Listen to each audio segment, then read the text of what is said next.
तक हमने इस टॉपिक के अंदर हमारे ये पढ़ा कि जो 1853 का चार्टर एक्ट था उसके द्वारा पहली बार गवर्नर जनरल की परिषद के विधायी और प्रशासनिक कार्यों को अलग अलग कर दिया। इस गवर्नर जनरल की परिषद में 6 सदस्य नए जोड़े गए और पहली बार जो प्रतियोगिता परीक्षा का आयोजन करवाया गया वो इसी अधिनियम के तहत करवाया गया तथा भारतीयों को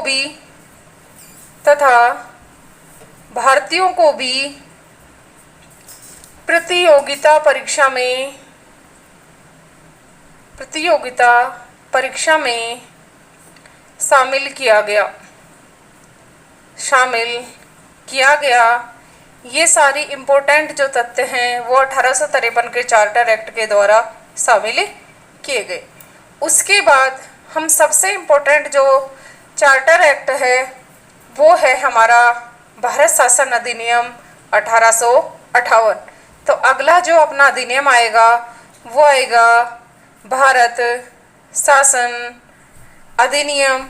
और ध्यान रखना फ्रेंड्स, ये ऊपर वाला जो हमने चार्टर एक्ट पढ़ा है, हम इसके बारे में मैं आपको फिर से बता देती हूँ कि जो ये चार्टर एक्ट था ये ब्रिटिश ईस्ट इंडिया कंपनी शासन के तहत जो बनाया गया था उनमें ये अंतिम था। और जो हम अगला पढ़ने के लिए जा रहे हैं वो भारत शासन अधिनियम, वो ब्रिटिश क्राउन के शासन के तहत बनाया गया पहला अधिनियम था।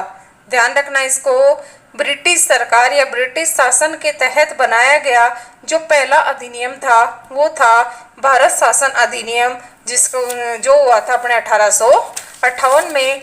याद रखना फ्रेंड्स कि 1857 के अंदर हमारे क्रांति हुई थी। कौन सी क्रांति हुई थी? 1857 की महत्वपूर्ण घटना, और उसके बाद से ही अपने 1858 का अधिनियम बना। देखिए लिखती हूँ मैं उसको। 1857 की क्रांति के बाद भारत का शासन ईस्ट इंडिया कंपनी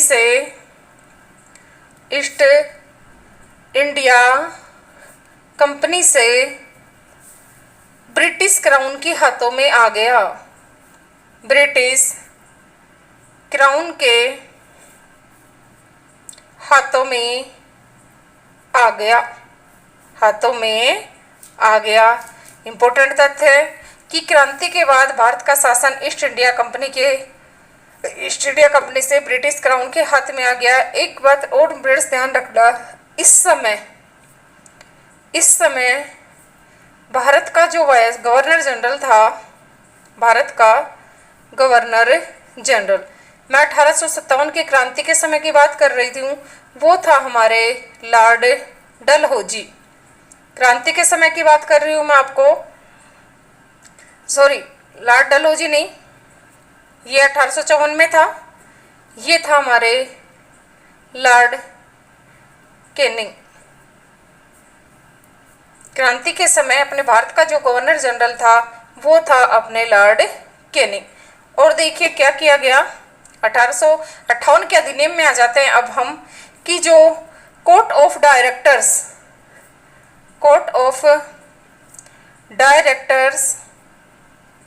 तथा जो बोर्ड ऑफ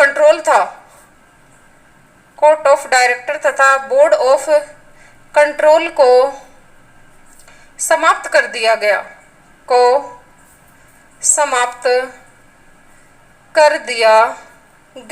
इंपॉर्टेंट तथ्य है कि 1858 के भारत शासन अधिनियम के तहत कोर्ट ऑफ डायरेक्टर और बोर्ड ऑफ कंट्रोल को समाप्त कर दिया गया और उसके अधिकार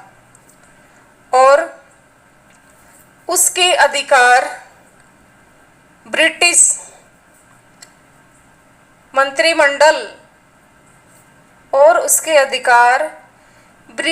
मंत्रिमंडल के एक सदस्य को दे दिए गए।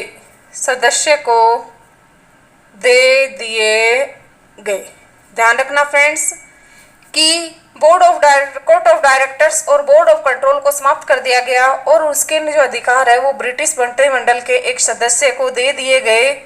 और उस सदस्य को, ध्यान देना यहाँ पर, और उस सदस्य को भारत राज्य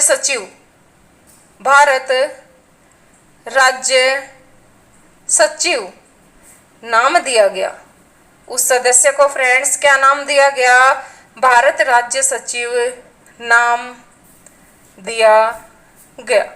वेरी मोस्ट इंपोर्टेंट लगाने हैं आप यहाँ पर। आगे देखो,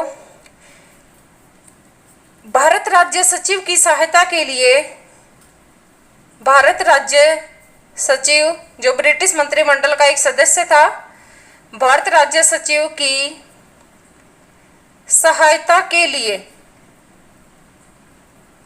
एक 15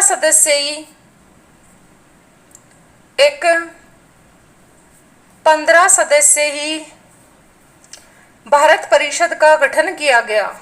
भारत परिषद का गठन किया गया जिसके सदस्यों को वेतन, याद रखना इंपॉर्टेंट तथ्य है, जिसके सदस्यों को वेतन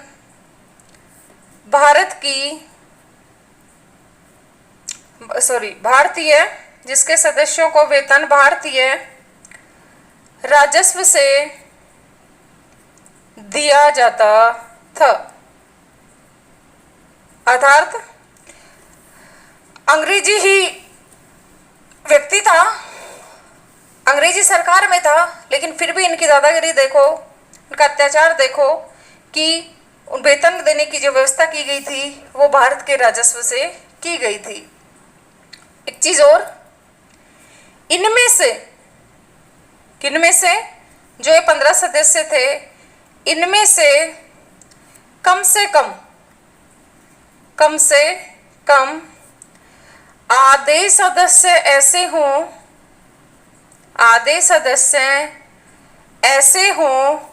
जो भारत में 10 वर्ष तक सेवा दे चुके हों। इनमें से कम आधे सदस्य ऐसे हों जो भारत में 10 वर्ष तक अपनी सेवा दे चुके हों और नियुक्ति के समय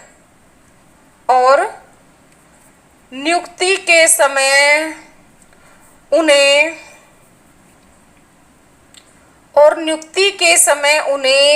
भारत से आए, अर्थात ब्रिटेन में ही था, भारत से आए 10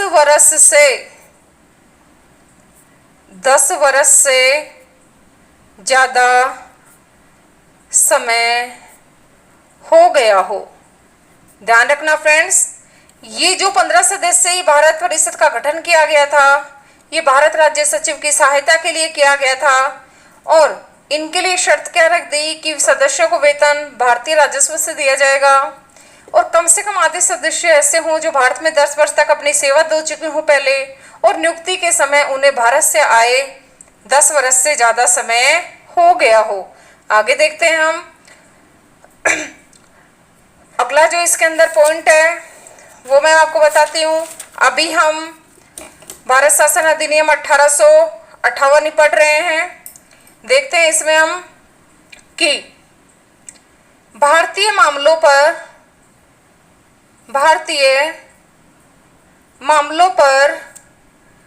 ब्रिटिश सरकार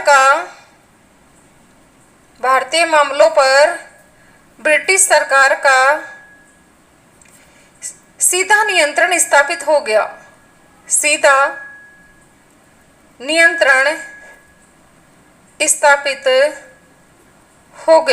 कब की बात है फ्रेंड्स? ये 1858 के अधिनियम के तहत। और देखिए, मुगल सम्राट के पद को समाप्त कर दिया गया। मुगल सम्राट के पद को समाप्त कर दिया गया। याद रखना फ्रेंड्स, मुगल सम्राट के पद को भी 1858 के अधिनियम के तहत समाप्त कर दिया। अंतिम मुगल सम्राट यदि हमें पूछे, अंतिम मुगल सम्राट, ध्यान रखिए फ्रेंड्स, वो था बहादुर शाह जफर। अंतिम मुगल सम्राट पूछे हमें तो उसका आंसर देना है हमें बहादुर शाह जफर। एक चीज और, जो भारत का राज्य सचिव था, भारत का राज्य सचिव अपने कार्यों के लिए, अपने कार्यों के लिए ब्रिटिश संसद के प्रति उत्तरदायी होता था। ब्रिटिश संसद के प्रति उत्तरदायी होता था। इंपॉर्टेंट तथ्य है कि भारत का जो राज्य सचिव था वो भी अपने कार्यों के लिए ब्रिटिश संसद के प्रति उत्तरदायी होता था। और नेक्स्ट इंपॉर्टेंट, भारत में गवर्नर जनरल के पद को, गवर्नर जनरल के पद को समाप्त कर दिया गया, समाप्त कर दिया गया तथा वायसराय का पद, तथा वायसराय का पद प्रारंभ किया गया, तथा वायसराय का जो पद है वो प्रारंभ किया गया। उसके बाद देखते हैं भारत के जो पहले वायसराय बनेंगे वो कौन थे। भारत के प्रथम वायसराय, ध्यान रखना फ्रेंड्स, जो इस समय हमारे भारत के गवर्नर जनरल थे उसी व्यक्ति को भारत का पहला वायसराय बना दिया और उस व्यक्ति का नाम था लॉर्ड कैनिंग। भारत का जो पहला वायसराय बना है वो है हमारा लॉर्ड कैनिंग। उसके बाद ये कह सकते हैं अपन गवर्नर जनरल को द वायसराय ऑफ इंडिया कहा गया।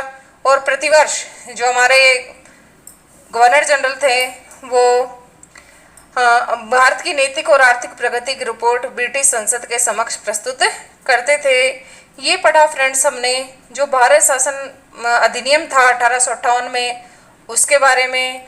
अब हम देखते हैं अगला जो अधिनियम बनेगा वो हमारा बनेगा 1861 का भारत शासन अधिनियम। भारत शासन अधिनियम नहीं कहेंगे उसको, अब हम भारत परिषद अधिनियम कहेंगे।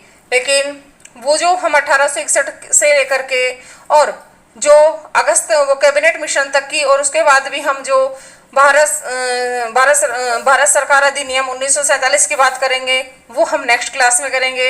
इसी के साथ मैं आज की जो क्लास है वो समाप्त करती हूँ।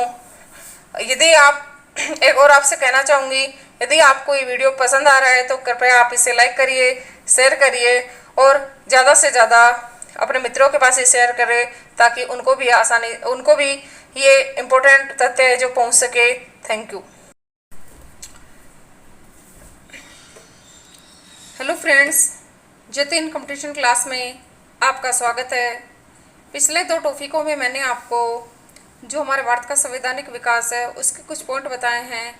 आज हम संवैधानिक विकास के इस अगले टॉपिक के अंदर हम भारत परिषद अधिनियम 1861 के बारे में पढ़ेंगे।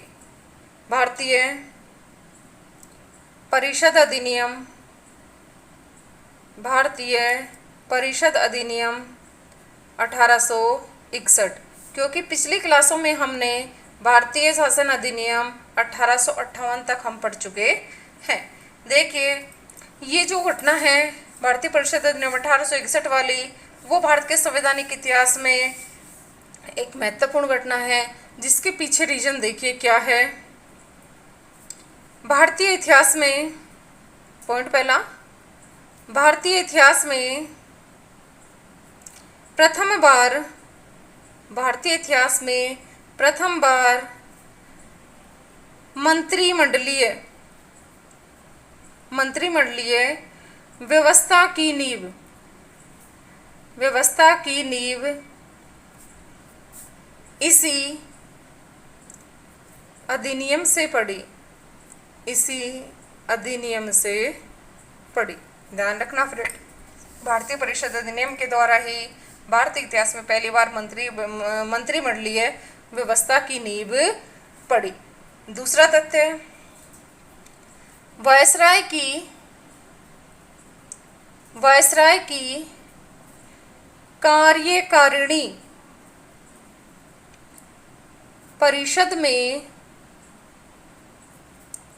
में सदस्यों की संख्या 5 कर दी गई। 5 कर दी गई। याद रखना फ्रेंड्स, पहले ये संख्या 4 थी, अब इसे 4 से बढ़ाकर 5 कर दिया गया। उसके बाद देखते हैं हम वायसराय की विधान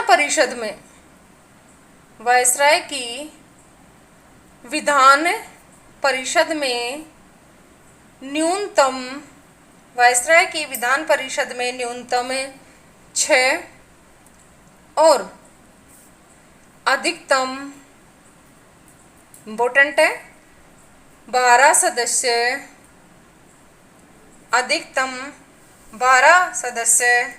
याद रखना फ्रेंड, जो अतिरिक्त थे, जो क्या थे, अतिरिक्त, कम से कम 5, 6 और अधिकतम 12 सदस्य जो अतिरिक्त थे, मनोनीत करने का प्रावधान किया।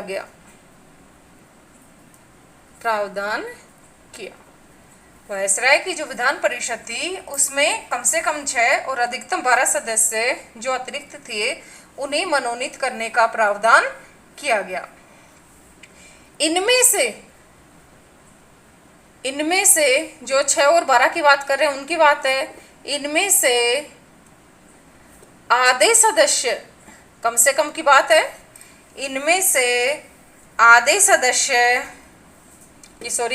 सदस्यों का क्या आएगा फ्रेंड्स, गैर सरकारी होना आवश्यक। फ्रेंड्स, टॉपिक को अच्छे तरह से समझने के लिए आप वीडियो के एंड तक जुड़े रहिए, तभी आपका टॉपिक है वो क्लियर हो पाएगा। उसके बाद देखते हैं कि जो 1862 में वायसराय कैनिंग है, 1862 में कैनिंग ने 3 भारतीयों,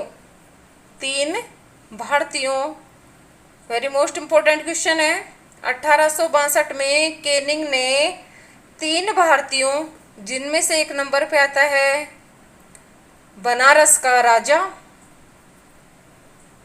जिनमें से एक नंबर पे आता है हमारा बनारस का राजा, 2 नंबर पे हमारे आते हैं पटियाला के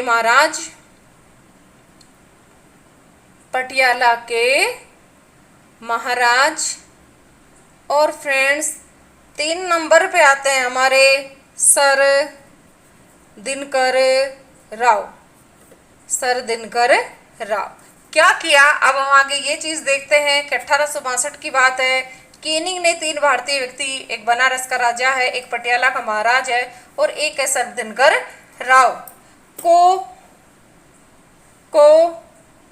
विधान परिषद में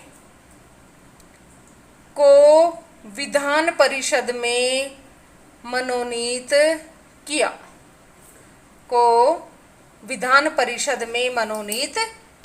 कब की बात है फ्रेंड से, 1862 की, और वायसराय थे उस समय कैनिंग, उन्होंने 3 भारतीय व्यक्तियों, बनारस के राजा, पटियाला के महाराज और सर दिनकर राव को विधान परिषद में मनोनीत किया।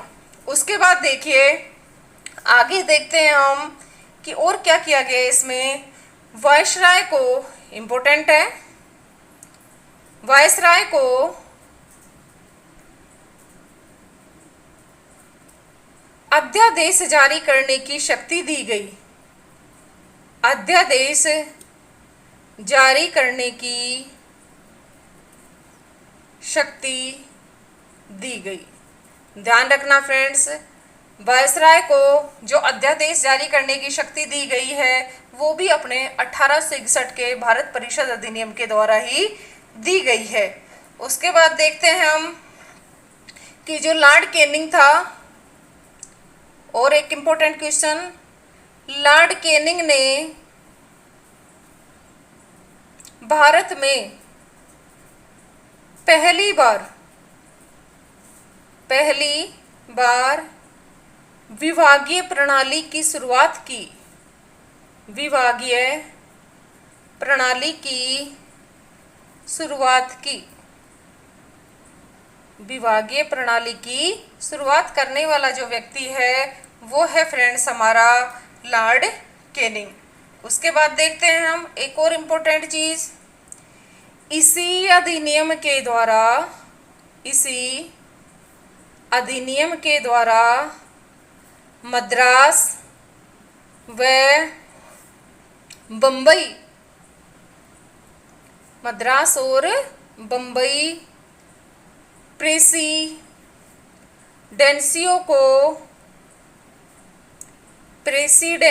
को वापस, मद्रास और बम्बई प्रेसिडेंसियों को वापस कानून बनाने की शक्ति दी गई। कानून बनाने की शक्ति देकर, इंपॉर्टेंट तथ्य है, शक्ति देकर विकेंद्रीकरण प्रारंभ किया गया। तो विकेंद्रीकरण की पुनः शुरुआत है वो 1861 के अधिनियम के द्वारा ही की गई। उसके बाद हम एक दो तथ्य और हैं इसके अंदर जो देखते हैं। विभागीय प्रणाली है वो शुरू हो ही गई 1861 के अधिनियम के द्वारा, मंत्रिमंडलीय व्यवस्था हमारी हो गई, अध्यादेश जारी करने की शक्ति हो गई, और ये हमने जो लास्ट तथ्य था कि मद्रास और बम्बई प्रेसिडेंसियों को वापस कानून बनाने की जो शक्ति है वो वापस दे दी गई इस अधिनियम के द्वारा, और इससे भारत में विकेंद्रीकरण का प्रारंभ हो गया। एक चीज़ और जो मैं आपको इसमें बताने जा रही थी कि ये जो वायसराय था, वायसराय की परिषद सप्ताह में एक बार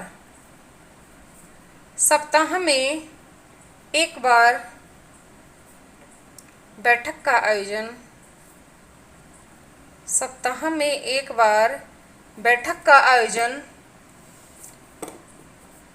करती थी, जिसकी अध्यक्षता याद रखना वायसराय के द्वारा ही की जाती थी। वायसराय के द्वारा। उसके बाद देखते हैं हम पहली बार विधि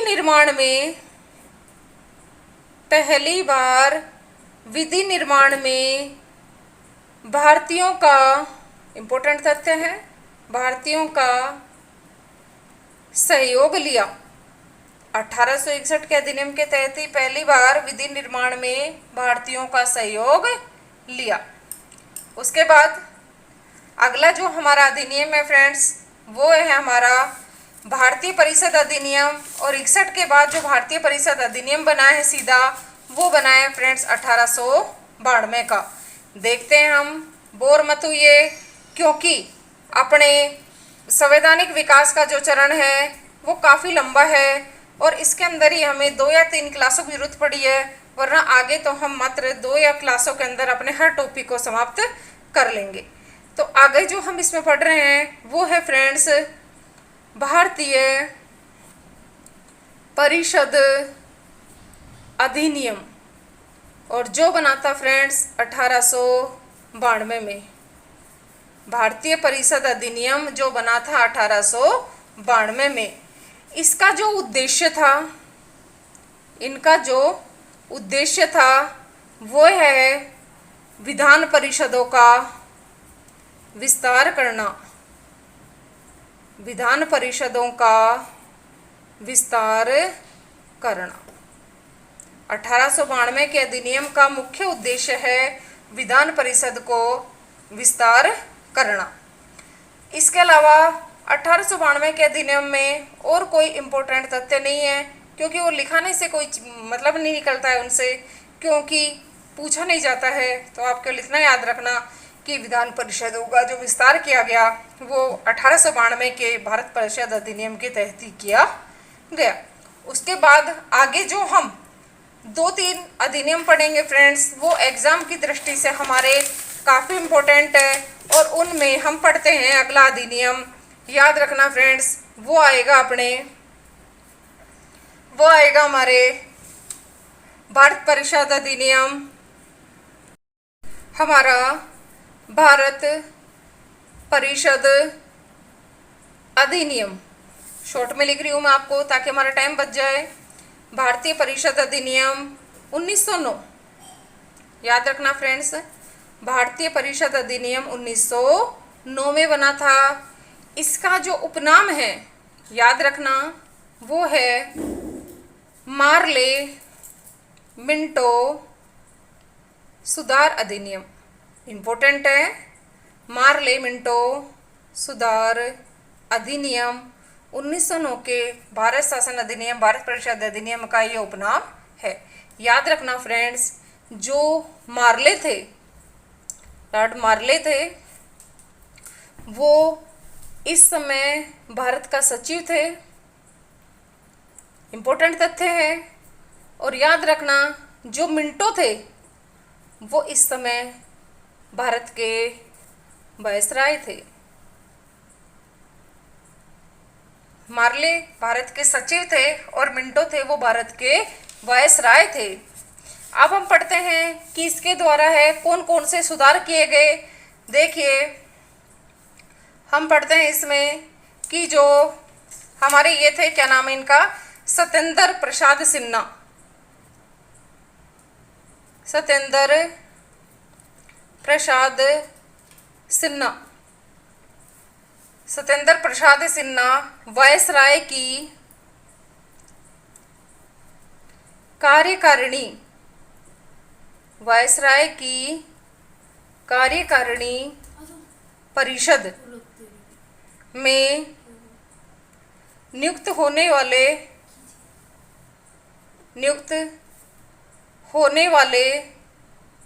पहले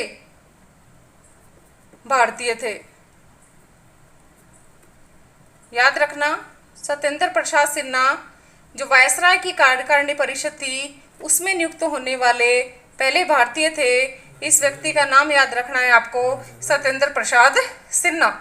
उसके बाद देखते हैं हम कि जो वेरी मोस्ट इम्पोर्टेंट है अधिनियम, भारत परिषद अधिनियम 1919 में, वो है इसके द्वारा मुसलमानों को पृथक प्रतिनिधित्व दिया गया। पृथक प्रतिनिधित्व दिया गया, जो एग्जाम के अंदर कई बार क्वेश्चन पूछा गया है। फिर देखते हैं हम इसमें, इसे हम एक और तरीके से लिखते हैं कि सांप्रदायिक, मुसलमानों वाली बात है, सांप्रदायिक निर्वाचन प्रणाली, यानी संप्रदाय के आधार पर निर्वाचन प्रणाली, सांप्रदायिक निर्वाचन प्रणाली का प्रारंभ भी अपने 1909 के अधिनियम के तहत ही किया गया। उसके बाद देखते हैं हम कि सांप्रदायिक निर्वाचन प्रणाली का यदि हमें जनक पूछ लिया जाए तो फ्रेंड्स ध्यान रखना, किसको करेंगे अपन, ये करेंगे हम लॉर्ड मिंटो को।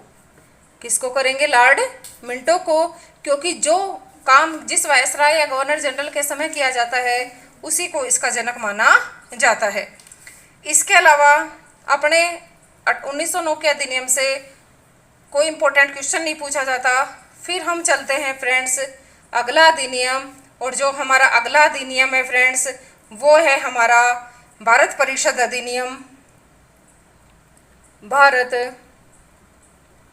परिषद अधिनियम 1919 भारतीय परिषद अधिनियम जो बना था हमारे 1919 में। इसका भी एक उपनाम है, इसका भी उपनाम है। इसे मॉन्टेग्यू चेम्सफोर्ड, इसे मॉन्टेग्यू चेम्सफोर्ड सुधार योजना के नाम से जाना जाता है।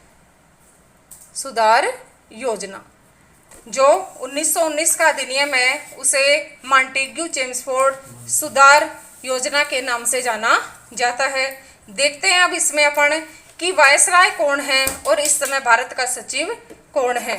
देखो, जो 1919 का अधिनियम था, इस समय जो मॉन्टेग्यू थे, लिखते हैं हम कि जो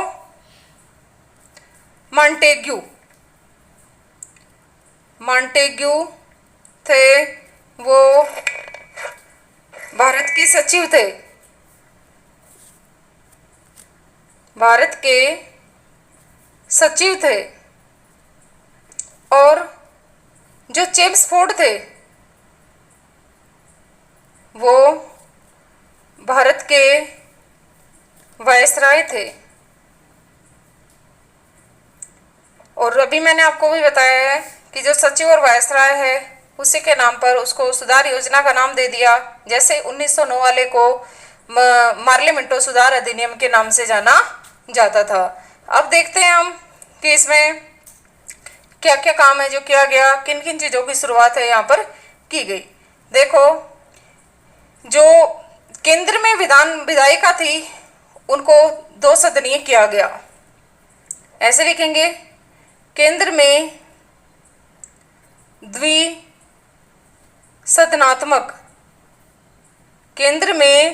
द्विसदनात्मक विधायिका की स्थापना की गई। विधायिका की स्थापना की गई। कब की बात है ये? 1919 के अधिनियम के द्वारा केंद्र में द्विसदनात्मक विधायिका की स्थापना की गई। देखते हैं हम आगे इसमें। पहला जो अपने द्विसदनात्मक विधायिका की हम बात कर रहे हैं उसमें पहले आएगा राज्य परिषद। पहला आएगा राज्य परिषद और दूसरा है केंद्रीय विधानसभा। केंद्रीय विधानसभा इंपॉर्टेंट है। केंद्र में द्विसदनात्मक विधायिका की स्थापना, पहला जो उसका सदन है वो राज्य परिषद है और दूसरा जो सदन है वो है केंद्रीय विधानसभा। उसके बाद अगला तथ्य, प्रांतों में द्वैध शासन का प्रारंभ।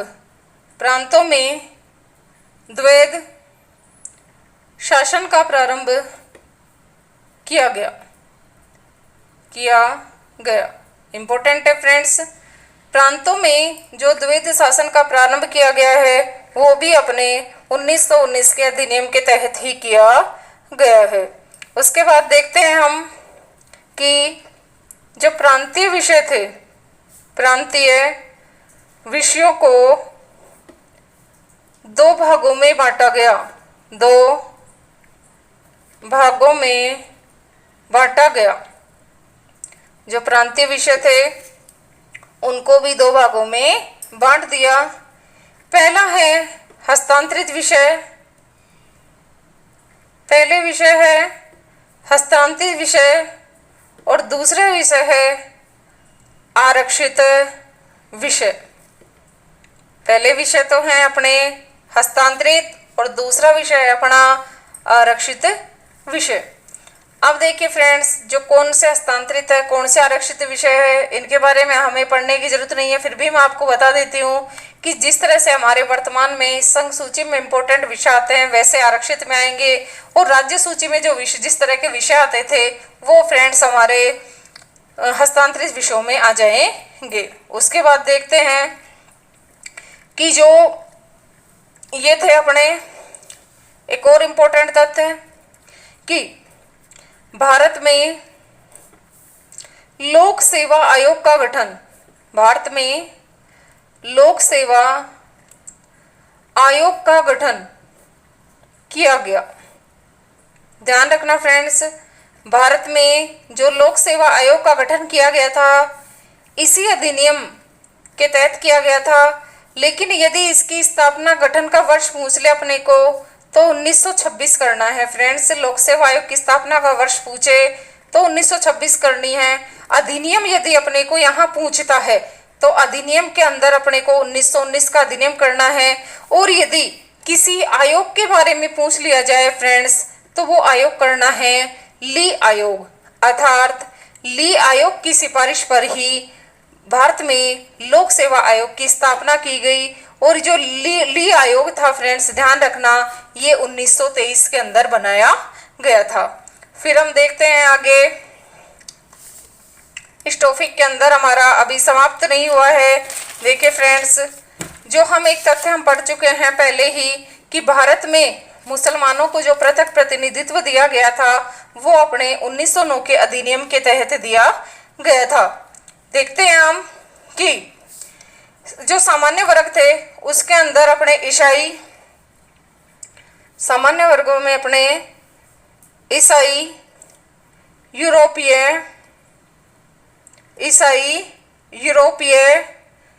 एंग्लो इंडियन, इंपॉर्टेंट तथ्य है। पिछले वाले में तो सिर्फ अपन ने मुसलमानों के बारे में पढ़ा था, इसमें ईसाई, यूरोपीय, एंग्लो इंडियन और सिख, अर्थात सिखों को प्रतिनिधित्व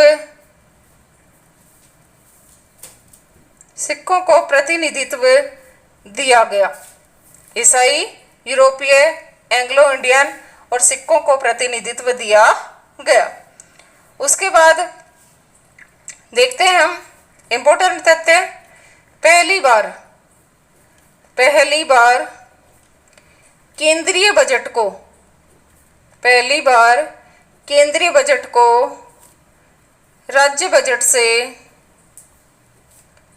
पृथक कर दिया गया, पृथक किया गया, अर्थात राज्य बजट और जो केंद्रीय बजट था उन दोनों को अलग अलग रखा गया।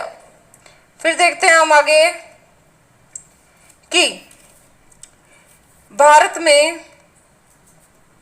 पहली बार, इंपॉर्टेंट तथ्य है, पहली बार महिलाओं को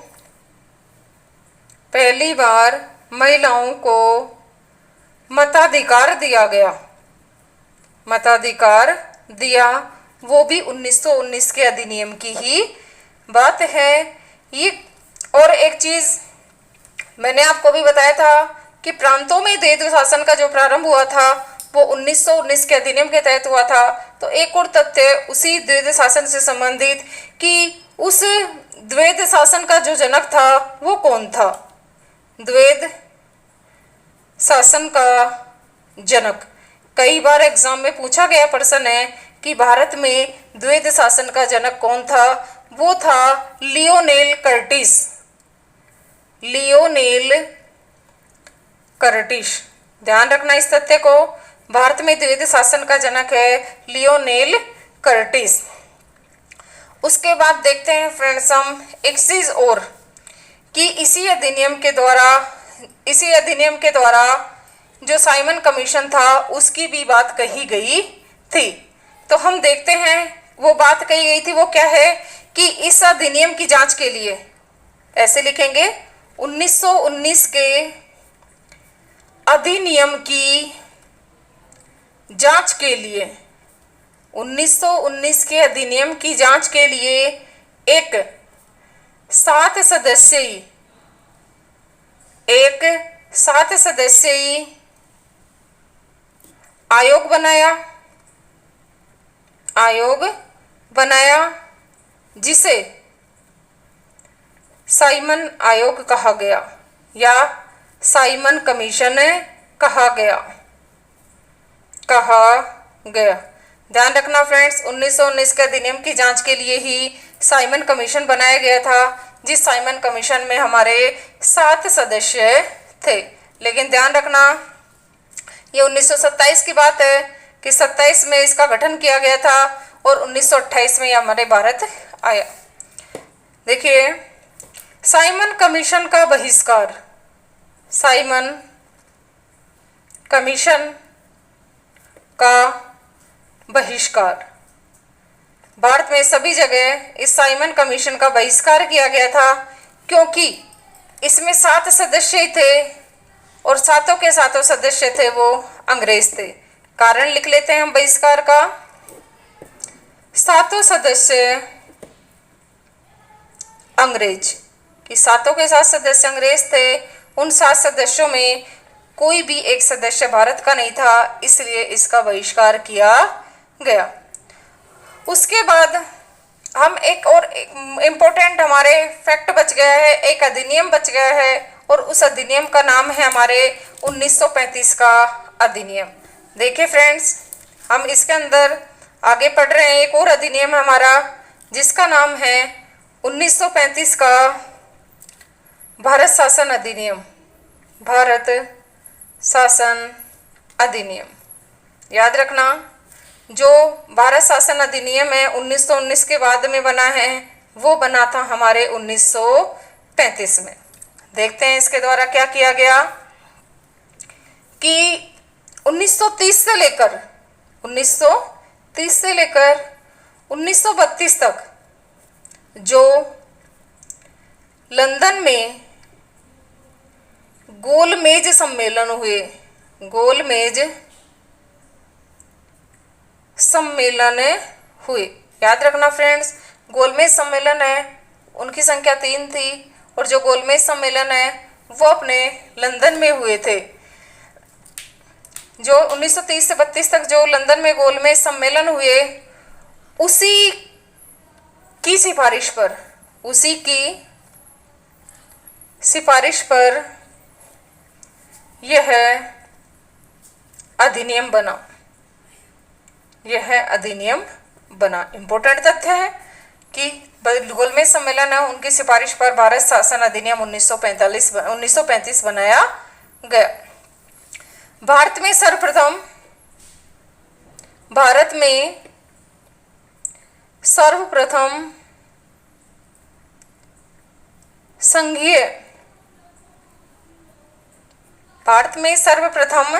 संघीय शासन प्रणाली का प्रारंभ इसी अधिनियम से हुआ, इसी अधिनियम से हुआ। और देखो क्या हुआ, प्रांतों में द्वैध शासन को समाप्त कर दिया गया,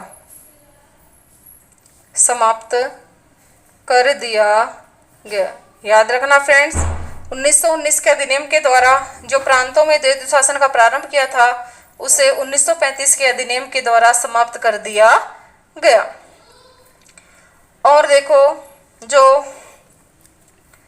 संघ सूची, राज्य सूची, संघ सूची, राज्य सूची, और एक सूची और है समवर्ती सूची। संघ सूची, राज्य सूची और समवर्ती सूची में,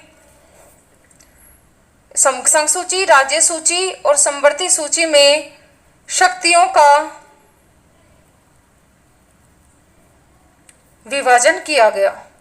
इम्पोर्टेंट तथ्य है कि जो उस समय सारे विषय थे, उन्हें 3 भागों में बांट दिया, 3 सूचियों में रख दिया गया। 3 सूची है, संघ सूची, राज्य सूची और समवर्ती सूची। देखते हैं हम कि कौन कौन सी सूची में कितने कितने विषय हैं। देखिए फ्रेंड्स, जो हमारी संघ सूची है, उसके अंदर 1935 में विषय थे 59, अर्थात 59। उसके बाद जो दूसरी सूची है, राज्य सूची, उसमें 1935 के अंदर जो विषय थे वो थे 54। और जो समवर्ती सूची है, उसके अंदर हमारे विषय थे 36। संघ सूची में 59, राज्य सूची में 54 और जो समवर्ती सूची है उसमें 36 विषय थे। याद रखना, जिस तरह से वर्तमान में हमारे कुछ विषय जो इन तीनों सूचियों में नहीं आते हैं उन्हें अवशिष्ट विषय कहा जाता है, वैसे ही इस अधिनियम के द्वारा भी अवशिष्ट विषयों की बात कही गई। और जो अवशिष्ट विषय हैं वो गवर्नर जनरल को सौंप दिए गए, गवर्नर जनरल को सौंपे गए। वर्तमान में भी हम देखते हैं कि ऐसे ही होता है कि वे विषय जो संघ सूची, राज्य सूची और समवर्ती सूची में नहीं होते हैं उन्हें अवशिष्ट विषय कहते हैं। और अवशिष्ट विषय पर जो कानून बनाने का अधिकार है वो संघ सूची केंद्र सरकार के पास है। उस समय गवर्नर जनरल हुआ करता था, इसलिए अवशिष्ट विषय हैं वो गवर्नर जनरल को सौंप दिए गए। वर्तमान में जिस तरह से इम्पोर्टेंट जो विषय हैं वो संघ सूची में डाले गए हैं, उस समय भी ऐसे ही था। और जो राज्यों से संबंधित है वो राज्य सूची में डाले गए, और जो दोनों की सहभागिता वाले हैं उन्हें समवर्ती सूची के तहत रखा गया था। उसके तहत देखते हैं हम कि जो हमारा अधिनियम चल रहा है 1935 का भारत शासन अधिनियम, इसके कुछ एक पॉइंट और हैं, जैसे भारत में संघीय न्यायालय, भारत में संघीय न्यायालय की स्थापना, याद रखना फ्रेंड्स, 1937 में की गई थी। भारत में संघीय न्यायालय की स्थापना 1937 में की गई थी। और एक चीज याद रखना, भारत परिषद को समाप्त कर दिया गया, भारत परिषद को समाप्त कर दिया गया। इम्पोर्टेंट तथ्य है कि भारत परिषद को समाप्त कर दिया गया। और विवादों के निपटारे के लिए, और विवादों के निपटारे के लिए, विवादों के निपटारे के लिए संघीय न्यायालय